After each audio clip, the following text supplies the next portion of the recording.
Sa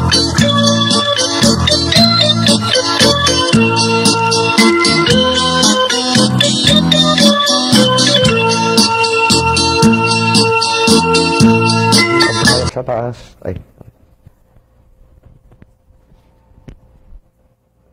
Tinira kami ng 81 mortar nila.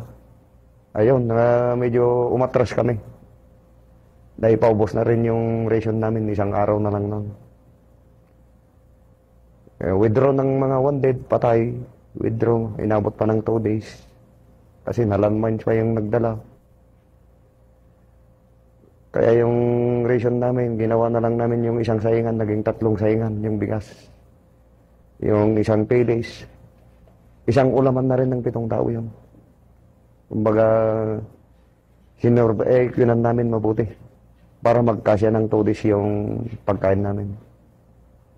Ano yung iniisip niyo noon? Yung makasurvive ka ba? Na tatayo ka ng konti, mahilo ka na eh. Sa gutom na yun.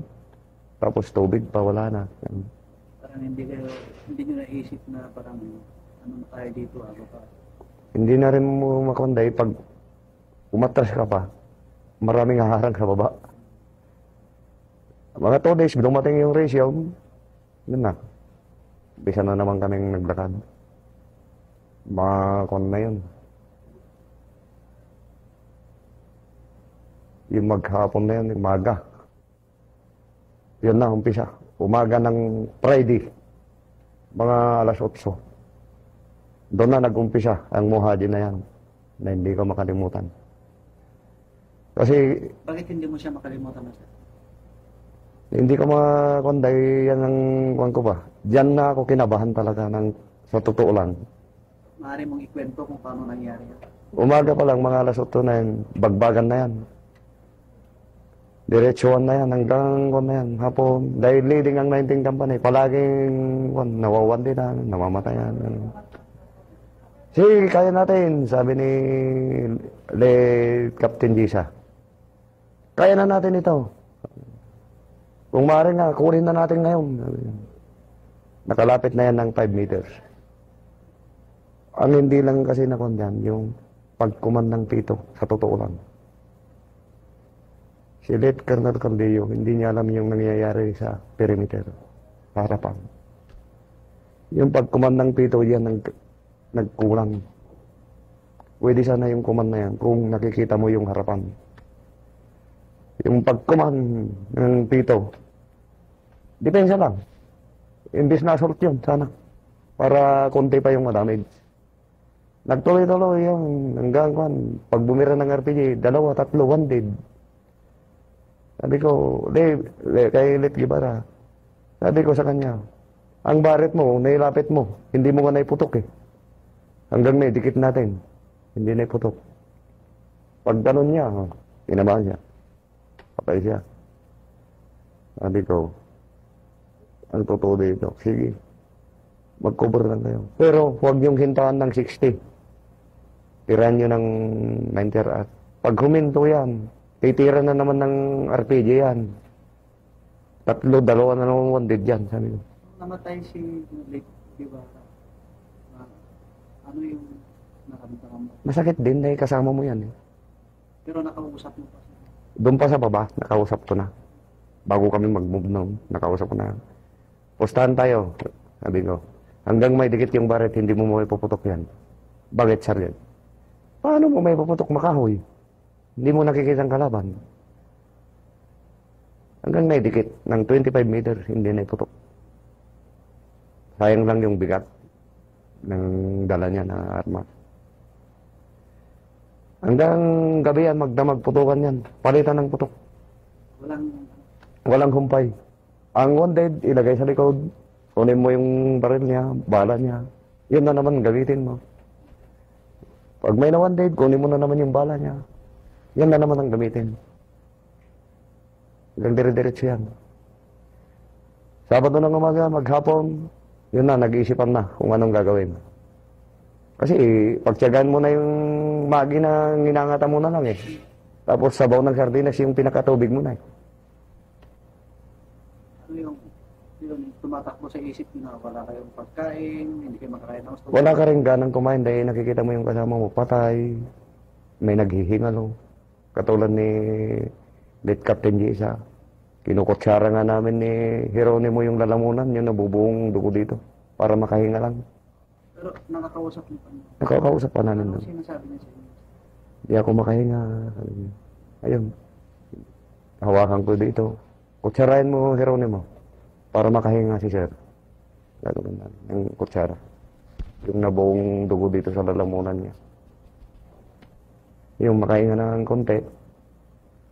Pagdagal na naman, ayun na naman, sumisigaw na naman siya. Hindi siya ako makahinga. Sabi na, kaya mo yan, Sir, kaya mo yan.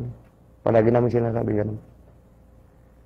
Mga Sabado ng hapon, yun na nag-decide na bawat company may isang team na mag-suicide.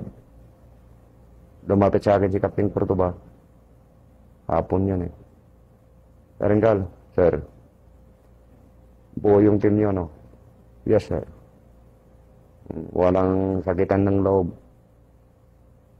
Kung nyo na lahat, ipunin nyo yung mga granada, ayusin nyo yung mga armas nyo, kayong mag-suicide. Ang tagal bago ako nakasagot. Maganon ako. Kaya mo ba? Yes, sir. Pag mula nun, di na ako puro doon lang focus ko sa kalaban. Iniisip ko kung anong oras. Pero pumuputok ako. Iniisip ko kung anong gagawin namin mamaya, madaling araw. Inumpisa namin paggapang. Pagdating ng alas 2, madaling araw. Umpisa na ng gapang yan. Gapang pagong. 25 meters ang gawangin mo abutin kang hanggang alas 5. Sa ingat talaga. Doon ka pa magkataka, yung ginapangan namin, puro may mga nakatanim na landmine, mga bomba ba? Yung mga 81 mortar na may yun, wires. Nagtaka kami, sawa ng Diyos, hindi namin nahagip yun, nasagi. Noon na, nung makasampa na kami, nadikitan yung gwardiya nila sa may post. Pagtira nung kasama namin doon, sigawan na yan. Sa atin ng kampo. Yun na. Parang nakawala sa akon na yan. Bagbagan na yan. Hanggang matapos. Nung makuha namin ang pinaka-corner to corner na, tumakbo na yung kalaban sa baba. Parang nabunutan kami ng tinik ba? Sa atin na. Salamat Diyos ko. Yun ang palaging hinahikaw ng kasama namin. Pati ako. Salamat po. Ano yung feeling mo noon nung nakuha niyo yung Kumbaga, gumaan yung pakiramdam ko. unang inisip mo? Ang inisip ko yung kung talaga magampanan yung sinabi sa akin na inatang ng opisyal. Yun lagi ang kung nasa ko. Kaya nga ng iba, kaya ko rin Ganun. Pagdating nyo doon mismo sa kampo, nung nagsigawan kayo, nagtumakbo na yung mga mayagat. Sa atin ng kampo. Ganun na. Yun yung sinigaw ng lahat. Sa atin ng kampo. Sabi niya, ganun na. Sigawan na yan. Sa atin na. Ganun na. Yung palaging sigaw ng kasama ko. Sa atin ng kampo, hindi na mababawi. Ganun na. Makakuha mo na yung amoy ng tao doon na hindi libing. Mga pinaglilibing nila doon. Ano rin yung mga kasama nila? Mga kasama nila, mga patay. Ganun. Mga ilan siguro? Hindi ko makakuha na dahil nung kuha na doon na lang ako sa sulok ba. Anong ginawa mo sa sulok? Iniisip ko kung paano namin nakuha. Ganun. Iniisip mo yung mga kasama mo na nagsakripisyo. Nung ma-clear na, binalikan ko yung classmate ko. Kasi 3 days na rin may tama Si classmate ko Roy, yung 7'5". Tinulungan ko muna siya sa baba na umakyat. Kaya sabi man niya, 3 araw na tagos-tagosan yung tama niya sa likod Kaya ko may maglalakad ako. Sabi niya. Pinalakas din niya yung man niya na makasurvive ba. Pinagkukan ko lang yung ginawa ko lang sa kanya. Pinapairan ko lang ng tubig itong bibig niya. Para pag natuyo, mabasa. Huwag kang inom. mamamatay kami. Sabi ko sa kanya, huwag kang inom, mamamatay ka. Umit. Yan lagi ang paalala ko sa kanya.